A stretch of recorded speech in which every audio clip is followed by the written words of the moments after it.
Nkem and Obiora were once deeply in love, but as the years passed without a child, their marriage turned cold. What began as whispers from his mother and sisters soon became harsh accusations from Obiora himself. He no longer looked at Nkem with love, but with resentment, as if she were a burden. One evening, he came home with devastating news.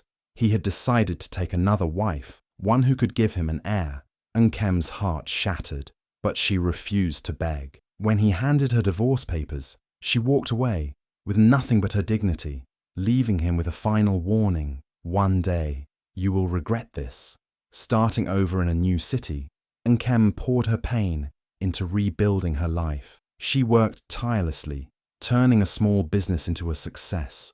Meanwhile, Obiora's new wife, Ifunanya, was not what she seemed. She had tricked him with lies of pregnancy, only for him to discover that she never wanted children. She only wanted his wealth. His world crumbled as his business failed. His family mocked him, and loneliness consumed him. Desperate for answers, he finally took a fertility test, and the truth hit him like a storm. He was the one with the problem all along. Years later, filled with regret, he searched for Nkem, hoping for forgiveness. But when he found her, she was glowing with happiness, married to a loving husband, and holding the hands of her twin children. The sight crushed him. She had moved on, healed, and found the family he once denied her. He wrote her a letter, begging for a second chance, but she never replied. Alone and drowning in regret, he finally understood that he hadn't lost her because she was barren. He had lost her because he had been blind.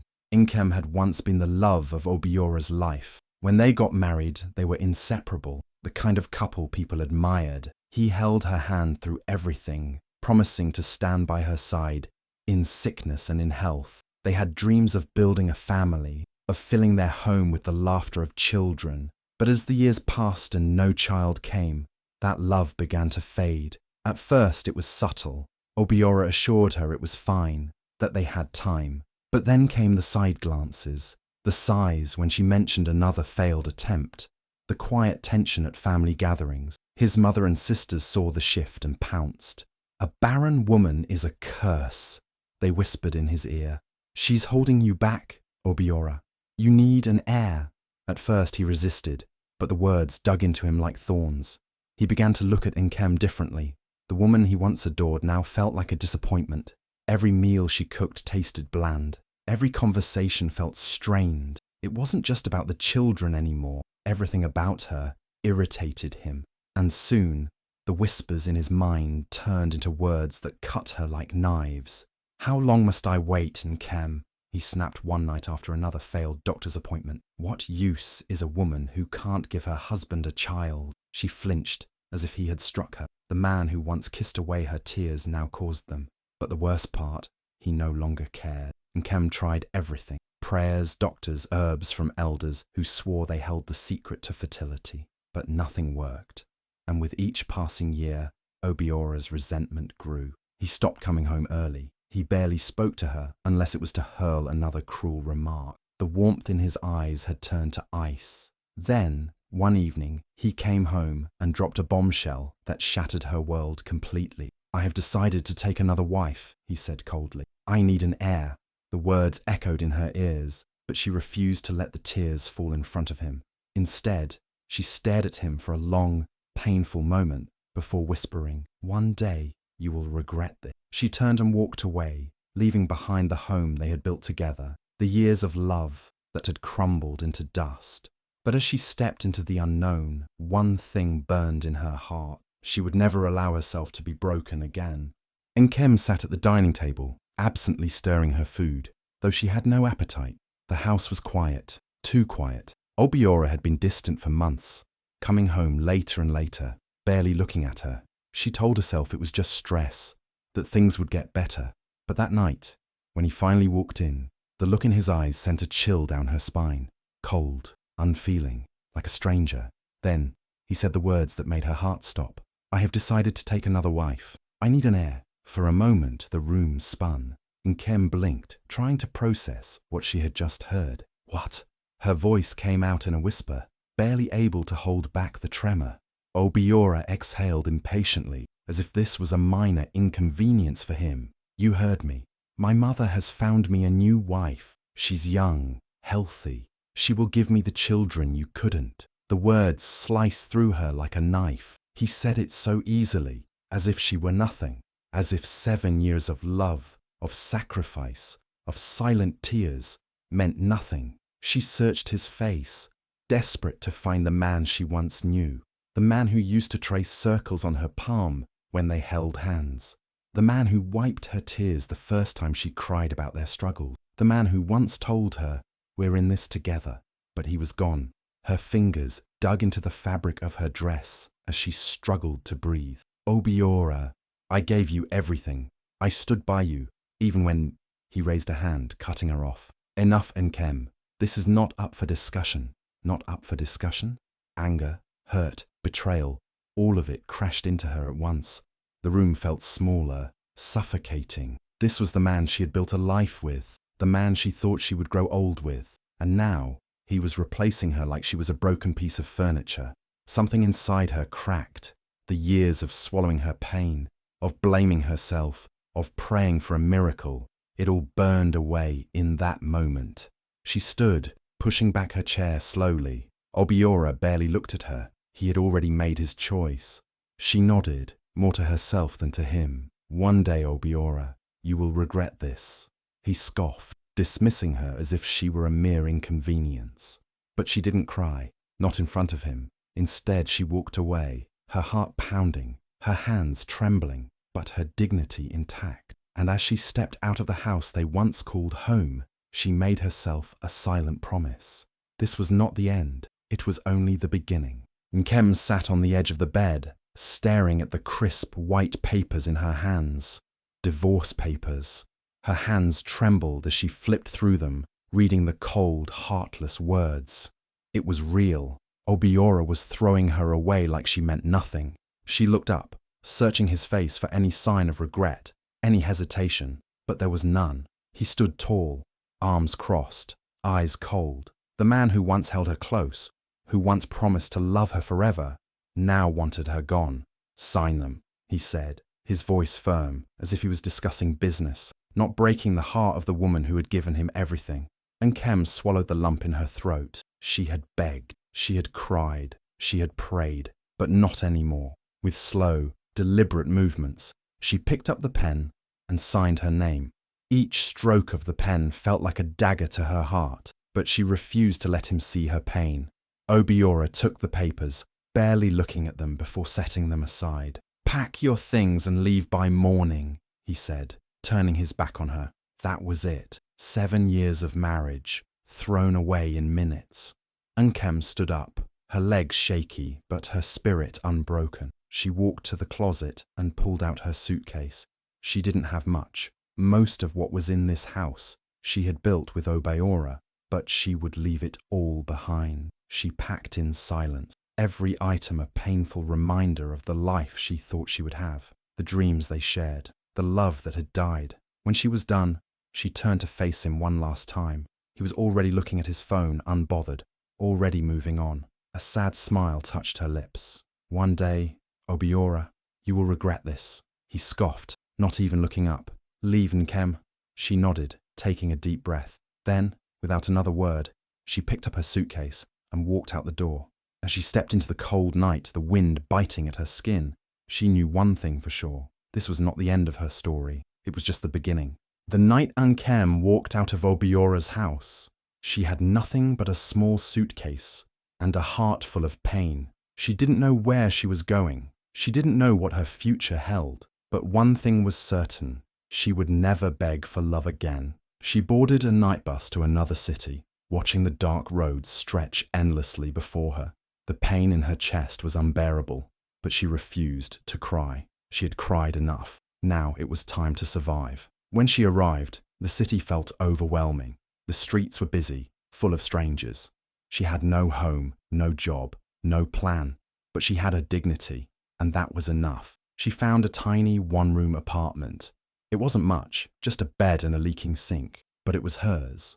With the little money she had left, she bought a few supplies and started cooking small meals to sell. Every morning, she woke up before dawn, packed her food, and stood on a busy street corner, hoping someone would buy from her. At first, people ignored her. She was just another struggling woman, invisible in the crowd. But Nkem refused to give up. She greeted every customer with a smile, no matter how tired she was. She improved her recipe, adding more flavors, making her food stand out. Slowly, people began to notice. "That woman's food is the best," someone whispered. "Her jollof rice, amazing," another person said. Day by day, her business grew. What started as a small food stand turned into a tiny shop, then a bigger one. Nkem worked tirelessly, pouring all her pain into her success. She refused to let her past define her. She had once been a woman begging for love, waiting for a husband to choose her. Now, she was choosing herself. One evening, as she locked up her shop, she received a message from an unknown number. "Nkem, I was wrong. Please, can we talk?" Her hands tightened around her phone. She didn't need to check the name. She already knew. Obiora. A slow smile spread across her lips. The tables had turned, and this time, she was the one holding all the power. Obiora thought he had won.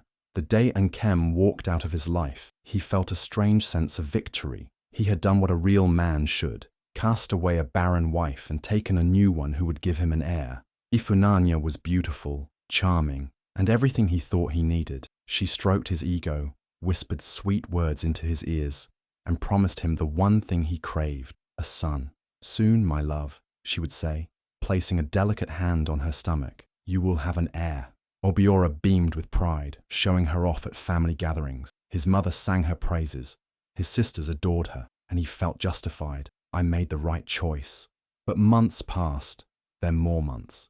Still, there was no baby. At first, he was patient. Pregnancy was delicate, he told himself. It would happen in time. But then, the whispers started. "Where is Obiora's new wife's baby? Isn't she supposed to be pregnant?" Doubt crept in. He started watching Ifunanya closely. She still dressed elegantly, still carried herself with the confidence of a queen. But something felt off. One evening, he returned home earlier than usual and overheard her speaking on the phone. "He keeps asking about the baby," she laughed softly. "I can't fake it forever." Obiora froze. His heart pounded as he pressed himself against the wall, listening. "I never wanted kids," she continued. "I just wanted security. Once I control everything, he won't question me anymore." A cold chill ran down Obiora's spine. His legs felt weak. He burst into the room. Ifunanya's eyes widened in shock, her phone slipping from her fingers. "Obiora, His world shattered. The woman he had chosen over Nkem, the woman he had praised, the woman he had thrown his wife away for, had never wanted a child. She had lied, trapped him, used him. Rage boiled inside him. "You lied to me?" Ifunanya stepped back, her hands raised. "Obiora, let me explain." "Explain what?" His voice shook the walls. "I left my wife. I humiliated her, all for you. And this whole time, you never wanted a child." She swallowed hard. "I knew you wouldn't marry me otherwise." His breath came in ragged gasps. He wanted to scream, to break something, to turn back time. He had thrown away a loyal, loving wife for a woman who had never loved him. The weight of his mistakes crashed down on him. His mother's voice rang in his head. "Leave her, Obiora. A barren woman is a curse." But Nkem was never the curse. He was. Karma had arrived, and this was only the beginning. Obiora had always been a man who prided himself on control. He made the decisions, and others followed. But now he felt like a fool. A blind man walking straight into a pit, led by the woman he had trusted. It started with small things. Ifunanya no longer faked morning sickness. She stopped pretending to crave certain foods. And whenever he mentioned a doctor's appointment, she found an excuse. At first, he dismissed his worries. Maybe she was just stressed. But doubt clawed at his mind, refusing to let go. Then, one evening, everything changed. He had come home late from a business meeting. As he walked into the house, he heard laughter. Not the sweet, affectionate kind. This laughter was sharp, mocking. Curious, he moved closer, his steps slow and quiet. Then he heard her voice. "She still believes she's his queen." Ifunanya chuckled. Obiora froze. "She?" the other woman asked. "Nkem?" "Of course." Ifunanya laughed again. She left thinking she was irreplaceable. But look at me. I have her husband, her house, her money. And guess what? Her voice dropped to a whisper, but it was clear enough. I never wanted kids. I just wanted his wealth. Obiora's breath caught in his throat. The walls felt like they were closing in. His heart pounded so hard it drowned out everything else. Had he heard correctly? He pressed himself against the cold wall, listening. You're playing a dangerous game, the friend warned. What if he finds out? Ifunanya scoffed. Find out what? He's too blind to see the truth. I told him what he wanted to hear. Now his money is mine. Obiora's hands clenched into fists. This wasn't just deception. This was betrayal on a level he never imagined. He had cast away a loyal wife, a woman who stood by him for years. For this, a woman who saw him as nothing but a bank account. His knees felt weak. His world tilted. I threw Nkem away for this lie. Memories of the past rushed back. Nkem's silent tears, her sleepless nights, the pain in her eyes every time he made her feel less than a woman. She had suffered, and he had blamed her. And all along, the real fraud had been in his own home. His breath turned shallow. His fingers dug into his palms. He wanted to burst into the room, to confront her, to scream, but then he stopped. No, Ifunanya thought he was blind. Let her believe it, because now the game had changed, and this time he was the one setting the trap. Obiora had always believed he was untouchable, a man of power, a man of control, but life had a way of humbling even the proudest souls. It started with whispers. At first, his family, the same ones who had pushed him to leave Nkem, spoke in hushed tones behind his back. He caught his mother shaking her head in disappointment. His sisters no longer fawned over Ifunanya. Then came the stares, the kind that burned with judgment. He ignored them until the storm truly hit. His once thriving business began to crumble. Contracts were mysteriously withdrawn. Long-time investors suddenly pulled out. A major deal he had counted on collapsed overnight. Sir, the company is in serious debt, his accountant informed him one morning. Obiora scoffed. Fix it. There's nothing to fix. The man sighed. We're sinking. The words sliced through him. Still, he held on to pride. He had built his empire once. He could do it again. But the blows kept coming. One morning, he woke up to an empty bank account. Ifunanya had drained everything. She was gone. No warning, no goodbye. Just a single note on the table. Thanks for everything, darling. It was fun while it lasted. Obiora felt his chest tighten. His hands trembled as he read the words over and over, his brain refusing to accept what his eyes saw. She had taken everything, everything. His head spun. His heart pounded. The walls around him, the same walls he once called home, now felt suffocating. And then, the final humiliation. He went to his mother, the woman who once told him, "A barren woman is a curse." She looked at him with cold eyes. "You destroyed your own life," she said. "Don't bring your shame here." His sisters refused to help. His friends had long since disappeared. For the first time in his life, Obiora was truly alone. The mighty man had fallen, and there was no one left to catch him.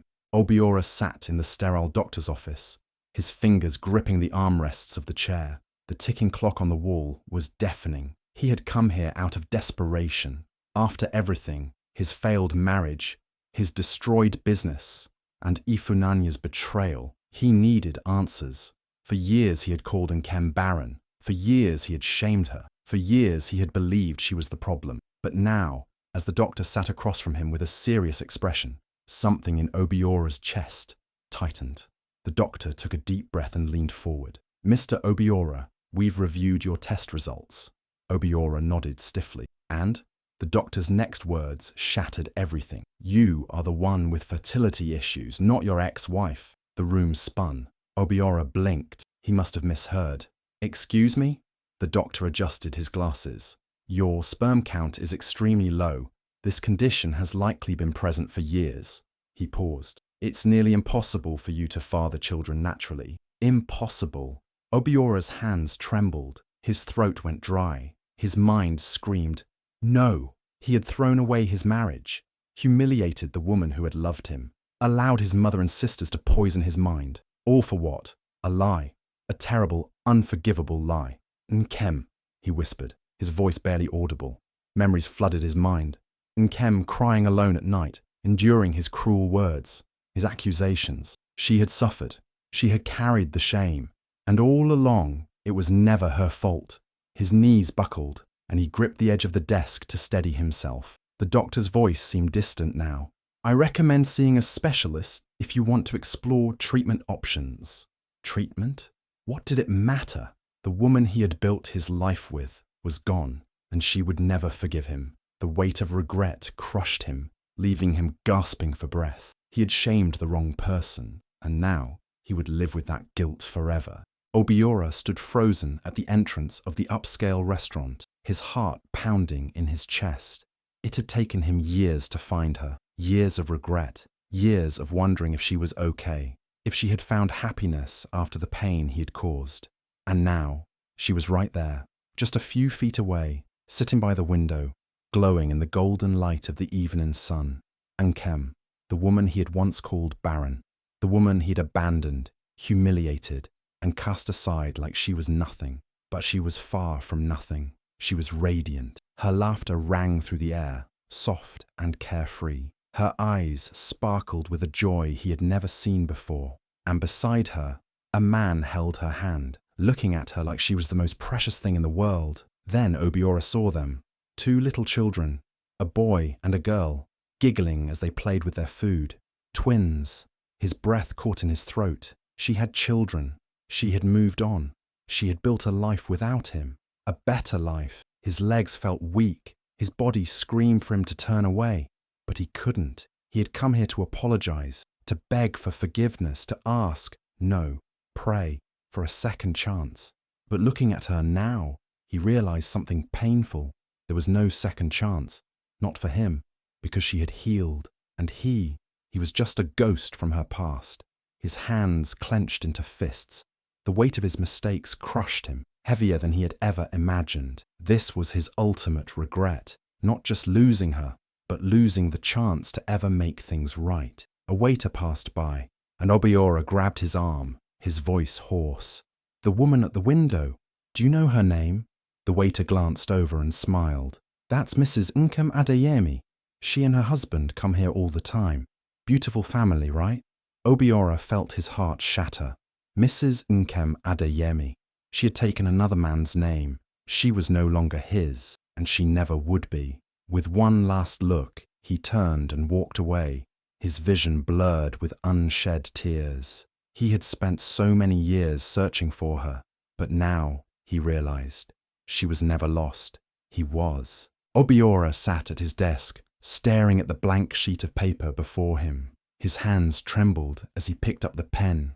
Where did he even begin? How did he apologize for years of cruelty, for abandoning her, for blaming her for something that was never her fault? He closed his eyes, forcing himself to relive every mistake, the nights he had ignored her silent tears, the harsh words he had thrown at her, the moment he handed her divorce papers, thinking he was freeing himself, when in truth he was condemning himself to a lifetime of regret. Now, she was gone, happily married, a mother, a woman who had found everything he once thought she could never have, and he was alone. Taking a deep breath, he pressed the pen to the paper. "Nkem, I know I am the last person you ever want to hear from, but I need to say this. I was wrong. About everything. I called you barren.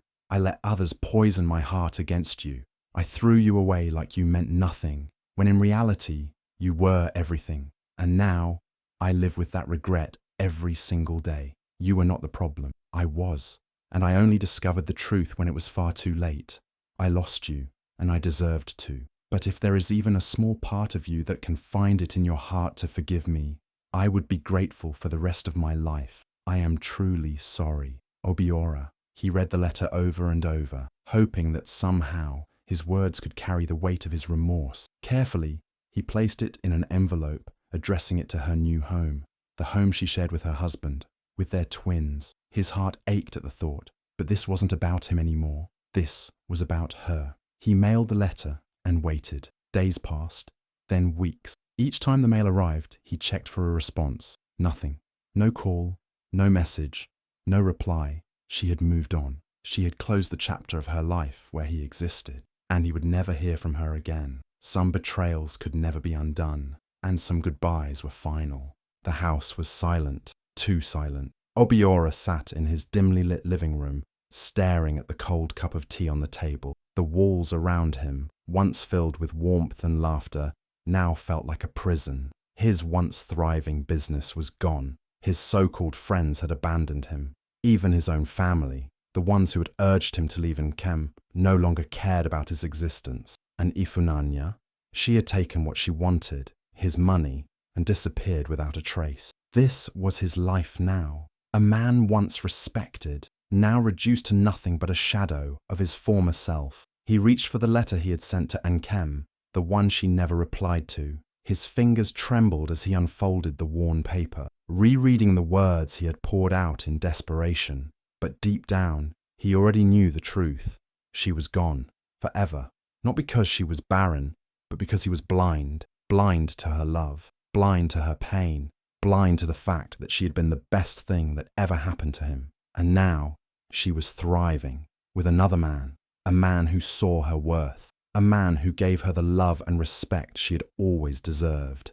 And Obiora, he had lost everything. He buried his face in his hands, letting out a bitter laugh. How foolish he had been. He had spent years blaming her for their childless marriage, never once considering that the problem might have been his own. He had thrown her away like she was worthless, only to discover that she was never the one who lacked value. He was. The weight of regret crushed him. Every night he lay awake, haunted by the memories of what could have been, the nights he should have held her instead of pushing her away, the words he should have spoken instead of the cruel ones he chose. But regret was a cruel companion. It whispered reminders of his mistakes, but it never gave second chances. And so, Obiora lived the rest of his days in solitude, drowning in the deafening silence of his empty home, because some mistakes are permanent and some losses can never be undone.